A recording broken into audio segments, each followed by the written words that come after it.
А ви пам'ятаєте Stalker 2? Гру, яка вийшла рік тому. І коли вона вийшла, Росія робила все, щоб він не дожив до релізу. І не критикою, не аналізом, не якимось там критичними словами, а просто істерикою, тиском і спробою задушити цю гру ще на етапі очікування. Бо для них це була не просто гра, це була чужа історія, яка не вкладається в їхню картинку світу. І коли Росія не може щось контролювати, вона намагається це зламати. В коментарях мені написали, чому я думаю, що Росія вбивала Stalker 2 ще до релізу, і сьогодні я вам про це і розповім. Став лайк, підписуйся на канал, і, звісно, після рекламної паузи розпочнемо.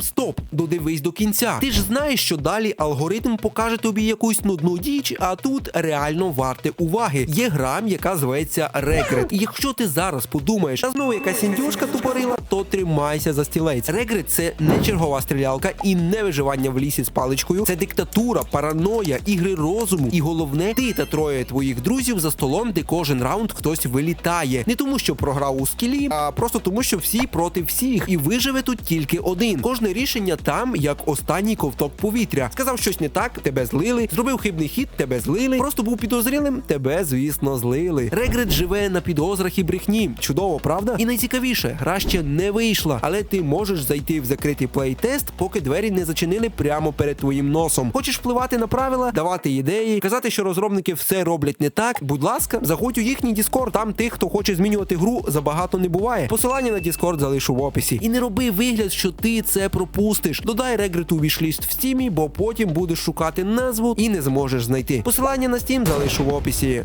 Почалося все не з ненависті, як хтось може подумувати, а просто з привласнення. Роками росіяни називали Stalker своєю грою. Без дозволу, без поваги, без авторів. Просто українська студія, український контекст і, звісно, українська трагедія. Але для них це було просто подсовок. Подсовок, який вони не хотіли визнавати, що це дійсно була українська трагедія. І коли Stalker 2 чітко заявив, що це українська гра, історія тут теж українська і контекст теж український, звісно, у багатьох руснявих стрімерів почалась ломка, бо відібрали не гру, а відібрали ілюзію володіння. Тому що ще до релізу дуже багато хто із ютуберів, саме росіянських, казав, що ніфіга, ми будемо записувати, ми будемо, звісно, знімати реакції на трейлери і так далі, тому що нічого страшного не відбудеться. Як ж вони тоді помилялись, я думаю, ви розумієте. Але про це я говорив в своїх інших відосах, тому рекомендую вам їх, звісно, подивитися. Як тільки з'явились перші трейлери, Росія вимкнула улюблену платівку. Перше – це те, що це пропаганда, друге – це те, що, звісно, це політика і політична гра, ну і третє – це русофобія. Ну, як то кажуть, класика. Бо якщо в грі є Україна і вона не подана як фон для імперії, це вже величезна проблема і саме символ русофобії і, звісно, політики. Stalker 2 не вигадував ворогів, він просто не замовчував реальність, в якій ми живемо. А для Росії правда – це найстрашніша форма потужності і ворожості, очевидно.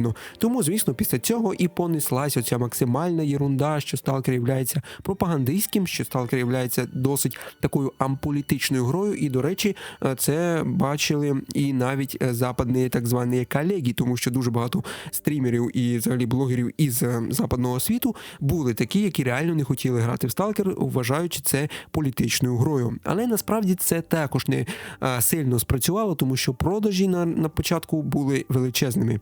І коли після це не спрацювало, звісно, вони перейшли до ще одної класичної тактики – це залякування. Тобто залякувати гравців ще до релізу, що це буде провал, це не куплять і це мертва гра, яку не варто взагалі купувати. Просто так, без цифр, без фактів, просто масове ниття. Бо якщо не можеш вплинути на гру, то, звісно, спробуй зіпсувати очікування інших людей. Росія роками так працює, не створює, а отруює атмосферу. І якщо ви пам'ятаєте мої відоси, то можете пам'ятати, скільки із блогерів із Росії і взагалі стрімерів критикували і нав'язували ось цю тупу методичку, що Stalker не вартий уваги і взагалі краще його не купувати. І Stalker 2 став черговою ціллю, звісно, через саме ось цю тупорилу їхню думку. І насправді досить непогано це працювало на старті, тому що навіть почитавши мої коментарі під моїми відосами, ви можете зрозуміти, що багато хто із людей дійсно слідували ось цим невартим уваги думкам. Але насправді це також, я не вважаю, що спрацювало, тому після цього вони зробили копії. Да. Коли зламати не вийшло, почалось люте масове імпортозаміщення або копіювання, називайте як хочете. Ми зробимо свій сталкер без політики і так званий правильний. Тобто ті самі аномалії, той самий настрій, але без сенсу. Тому що сталкер – це сенс.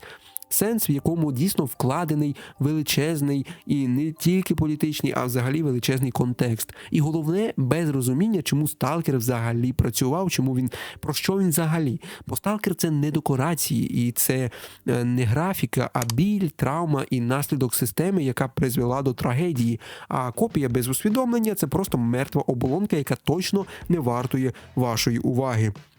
Коли істерика теж не спрацювала, в хід пішли заборони, юристи, формулювання, страх. Не тому, що гра небезпечна, а тому, що вона не підконтрольна владі. І саме через це росіяни ввели заборону на сталкер.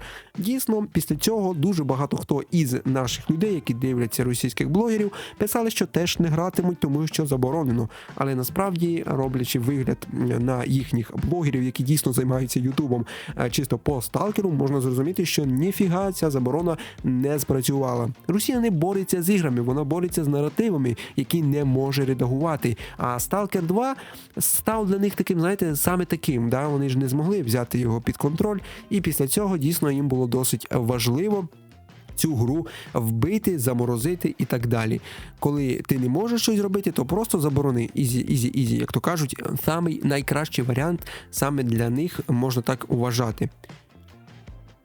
Чому їм так важливо було вбити цю гру на старті? Тому що сталкер – це доказ, що без них також можна створювати ігри, без общого ринка, як вони це називали, без старшого брата і, звісно, без дозволу ставити українську мову. Це український продукт, який не питає, чи має право існувати, чи ні. І саме це бісить їх найбільше. І бісить так, що в коментарях під моїми відео з'являються ось ці так звані росіяни правильні, які кажуть, що я тебе, звісно, підтримую, да, чувак, але ти говориш неправду, тому що сталкер – це політична гра, в якій, до речі, від політики, всього 5%, реально, 5% від політики. Якщо вважати творчість, музику і так далі, які є в сталкері, саме наповнення, да, патріотичне, то тоді, да, можна вважати, що сталкер – це досить така політична гра. Але цього там 5% від сили. Реально, від сили 5%. Це не такі значимі цифри, через які можна дійсно вважати, що сталкер – це прям русофобська така дуже жорстка гра. Багато хто із людей писали, що чувак, реально гра русофобська,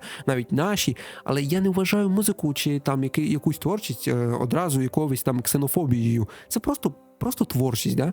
І ми не можемо судити творчість. Вона яка є, така є, в принципі, і це не означає взагалі нічого. Воно не може щось означати, тому що якщо б воно щось значило прям серйозне, YouTube, звісно, дав би по шапці за таке. Навіть мій ролик, до речі, який взагалі не був пов'язаний з якимось там негативом, просто про топ-5 пропагандистських ігор, ставили жовту монету. Звісно, потім, коли я подав апеляцію, монету повернули, і, звісно, все спрацювало як мало бути, але сам факт того, що дійсно це працювало саме так. Тобто вже тоді, можна сказати, YouTube ось цю тему старався трошки так прикрити, щоб, звісно, ось цих роликів було поменше, а якщо говорити відверто, щоб взагалі цих роликів не було, тому що це типу порушення якихось там правил, принципів і так далі. Думаю, ви розумієте, що ніякого русофобства і взагалі ксенофобії тут немає. Росія намагалась убити сталкер ще до релізу, через брехню і страхи, через заборону, але є проблема. Зону не можна заборонити, і можна тільки не зрозуміти її. Очевидно, навіть при заборони, при ось ці масові хейти, при масові коментарі нічого не замінилося. Ютубери як існували, так і існують, навіть на заблокованій платформі, навіть без інтернету. Вони записують сталкера, записують її через там ось ці всі свої заборони, і ніяким чином це не вплинуло, знову ж таки, на них. Історії живуть довше, ніж імперії, а істерика швидко забувається. Як то кажуть, з вас лайк, підписка, пишіть в коментарях, пишіть в коментарях, що думаєте, знову пишіть свої туперові фейки, мені буде цікаво почитати, що ви думаєте, і, звісно, вподобайку поставте, як ні, без вподобайки ніяк. І подивіться ось ці відео, пов'язані з сталкером на моєму каналі, а з вами був я, Ваньок, побачимось дуже скоро в нових відео. Всім пока!